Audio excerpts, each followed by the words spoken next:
আসসালামু আলাইকুম রহমতুল্লাহি ওয়া বারাকাতুহু। দেশ এবং দেশের বাইরে যে যেখান থেকে দেখতেছেন, আমি মুমিন আলী পছন্দ চলে আসছি আপনাদের সামনে আজকে নতুন একটি ভিডিও নিয়ে। ভিডিওর টপিক হচ্ছে কি, আমাদের দেশের কিভাবে আমাদের কলিজার টুকরা ভাইরা কিভাবে আমাদের জন্য দালান করার জন্য ইট তৈরি করে। আজকে চলে আসছি সেই বিষয়, ইটের ভাটাতে।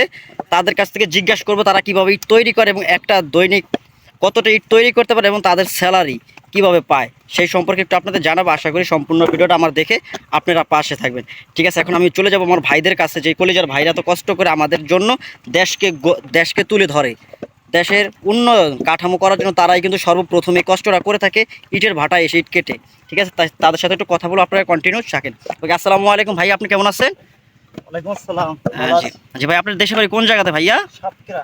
ওকে, তিনি সাতক্ষীরা থেকে আমাদের বরিশাল বুরহানুদ্দিন থানায় উপজেলা বুরহানুদ্দিন এই জায়গায় চলে আসে এত দূর থেকে আমাদের দেশকে উন্নয়ন করার জন্য, ইটের ভাটাতে ইটের কাজ করার জন্য। ওকে ভাইয়া, আপনি প্রতিদিন ভাইয়া কতটা ইট বানান ভাইয়া, একটু যদি জানান আমাকে। ৮,০০০। ওকে, একদিনে ৮,০০০। সকাল কয়টা থেকে কাজ শুরু করেন ভাইয়া, যদি সেই সম্পর্কে একটু বলেন আমাদেরকে প্লিজ। রাত ২:৩০।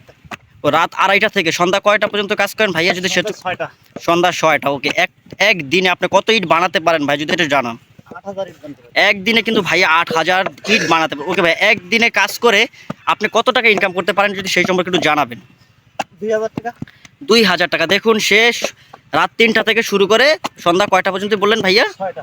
৬টা ২টা, এই হিসাবে কিন্তু আমাদের শ্রমের উপরে কিন্তু এটা একটা অন্যায় চলতে আছে। ঠিক আছে, আমরা সবাই নির্দ্বিধা, আপনারা একটু জানাবেন এই ভিডিওটা গভর্নমেন্টের একটু কাছাকাছি নেওয়ার চেষ্টা করবেন, যে এই ভাইরা এত পরিশ্রম করে দৈনিক ২,০০০ টাকা কামাই করে, হিসাবে তাদের জন্য কিছুই না। ইনশাল্লাহ যারা ইটের ভাটা, হয়তো আপনারা বলবেন যে যার কোটি কোটি টাকা দেশে ইনকাম করে, না ভাইয়া ইনকাম না, আমাদের আগে শ্রমের উপর আগে দেখাতে হবে। আগে আমাদের সৈনিক বাঁচাতে হবে, তারপরে আমাদের দেশ। যখন আমরা সৈনিক বাঁচাতে পারবো, অবশ্যই দেশ বাঁচাতে পারবো। ঠিক আছে ভাইয়া। ওকে ভাই, আপনাদের খাওয়া দাওয়ার বিষয়টা কেমন, একটু যদি বলেন আমাদেরকে। খাওয়া দাওয়া তেমন ভালো হয় না। ওকে, খাওয়া দাওয়া যেমন আপনাদের নিজেদের খাবার কি নিজেরা করতে হয়, না এখানে কোম্পানি থেকে খাওয়ায়? এখানে কোম্পানি থেকে খাওয়ায় না, কোম্পানি নিজে থেকে খাবার। নিজে থেকে খাবার নিজেরা রান্না করে নিজেরা খেতে হয়, নাকি কোম্পানি থেকে রান্নার লোক দেয়? নিজেরা রান্না করে খেতে হয়। নিজে রান্না করে খেতে হয়। ওকে, যদি কোম্পানি থেকে আপনাদের খাবারটা দিত তাহলে আপনাদের একটু ভালো হতো নাকি ভাইয়া? হ্যাঁ, ভালো। ওকে, যদি আপনাদের মানে যে আপনাদের দৈনিক ২,০০০ টাকা আপনাদের কাজের পরে, সেটা আপনাদের খাবারের ভিতরে এই ২,০০০ টাকা চলে যায়। হ্যাঁ, খাওয়ার ওকে, তার মানে একটা মানুষের দৈনিক ২,০০০ টাকা ইনকাম হলে, সে এত পরিশ্রম করে কাজ করে ২,০০০ টাকা যদি যায়, খাবারের ভিতরে যদি তার অর্ধেক টাকা চলে, তাহলে তার পরিবার চলে কীভাবে? ওকে ভাই, আপনাদেরকে মাসিক স্যালারি দিয়ে দেয় নাকি দৈনিক স্যালারি দিয়ে দেয় ভাইয়া? আমাদের মাসিক।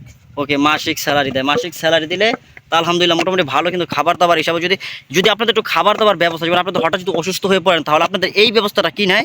আমাদের নিজেদের ব্যবস্থা। ওকে, নিজেদের ব্যবস্থা। এখানে কোম্পানি থেকে বা মালিকানা থেকে কোনো এটার দায়ভার নেয় না নাকি? না। ওকে, সেটা যদি নিত তাহলে আপনাদের জন্য অবশ্যই আশা করি ভালো হতো না ভাইয়া? হ্যাঁ। ওকে, দেশ এবং দেশের ভাই থেকে যে জায়গা থেকে দেখছেন, আমার এই ভাইটার ইন্টারভিউটা আমি নিয়েছি বিশেষ করে আপনাদের মাঝে তুলে ধরার জন্য। আশা করি আপনারা এটা একটু উপরে লাইফে উঠিয়ে দেওয়ার চেষ্টা করবেন, আর ভাইদের দুঃখ দুঃসর বিষয়টা বুঝতে পারছেন। ভাইদের যত অসুখ হয়, যে নিজের টাকায় নিজেরা কিন্তু দেখে, এ যদি কোনো মালিক পক্ষ দেখতো তাহলে অবশ্যই একটু ভালো হতো, তাই নাকি ভাইয়া? হ্যাঁ। হ্যাঁ, অবশ্যই মালিক পক্ষ দেখে ওকে কীভাবে ইট বানায়, ইটের ভাটা। আমি ভাই সম্পর্কে জানাইছি, ভাই কিন্তু অনেক দূর থেকে আছে। আমি এই ভিডিওটা করছি আমার স্থানীয় এই জায়গা থেকে, আমি বুরহানুদ্দিন ভোলা, বরিশাল বিভাগ জেলা ভোলা থেকে এই ভিডিওটা করছি। ঠিক আছে, আর ভাই বরগুনা থেকে আসছে নাকি ভাইয়া?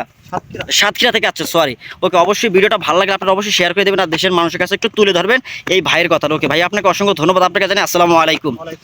ওকে, সবাই ভাইয়ের জন্য একটু দোয়া করুন। দেখুন অনেক সুন্দর একটি ইটের ভাটা, ইট কীভাবে বানায় একটু দেখুন। বাইটার এই যে নেই, অনেক সুন্দর একটি ইটের ভাটাতে আমি চলে আসছি ইনশাআল্লাহ। আশা করি খুব দুপুরে রদ্দ, অনেক গরম, মনে হয় কমপক্ষে ২৫ ডিগ্রি সেলসিয়াস হবে। আমি কম বলছি হয়তো। এমন রোদের ভিতরে কাজ করতেছে ভাইয়ের জন্য সবাই একটু দোয়া করবেন। আর দেশের প্রত্যেকটা আমি শ্রমিক যারা আছে তাদের জন্য গর্ব, তারাই আমাদের দেশের গর্ব। আশা করি ভিডিওটা সবাই ভালো লাগবে। আশা করি এই ভিডিওটা আপনারা প্রত্যেকটা দেশের মানুষের কাছে তুলে ধরবেন। অবশ্যই আমার প্রবাসী ভাইরা আপনারা জানাবেন, কারণ প্রবাসী যারা কাজ করে তারা কিন্তু আমাদের দেশের গর্ব, ওনারও একটা প্রবাসী। কারণ আপনারা হয়তো বিদেশে থেকে থাকেন, ওরাও কিন্তু দেশ থেকে অন্য দেশে এসে আমার ভাইরা কাজ করে। দেখুন, ঠিক আছে, আশা করি সবাই একটু উপরের লাইভে। ঠিক আছে, আমি তাদের থাকার জায়গাটা দেখছি, থাকার জায়গাটা আসলেই কিন্তু তাদের ভালো না। তার যদি একটু থাকার জায়গা এবং খাবারটা ভালো হতো তাহলে তাদের কাজ করে আরও মজা পেত। আমি যেই বিষয়টা জানতে পারলাম, বেশি কিছু উঠাই নেই, হয়তো যদি উপরে লাইনে যায় তাদের একটু সমস্যা হতে পারে, সেজন্য আশা করি আপনারা ভিডিওটা সবার মাঝে একটু তুলে ধরবেন। ঠিক আছে, যে ভাইরা তো কষ্ট করে ভিডিওগুলো কাজগুলো করে, সরি, অবশ্যই একটু তুলে ধরবেন ভিডিওটা। আপনারা সবার কাছে একটা অনুরোধ, রিকোয়েস্ট, আপনাদের কাছে। ঠিক আছে, সবার কাছে, কারণ একটা সিস্টেম যদি ঠিক হয়ে যায়, পুরো বাংলাদেশের সিস্টেমটা চেঞ্জ হয়ে যাবে। সেজন্য আশা করি আপনারা এটা বুঝতে পারবেন। আপনাদের কার কিছু বোঝাতে চাই না, কারণ আশা করি ভিডিওটা সবার মাঝে আপনারা তুলে ধরবেন, সবার মাঝে।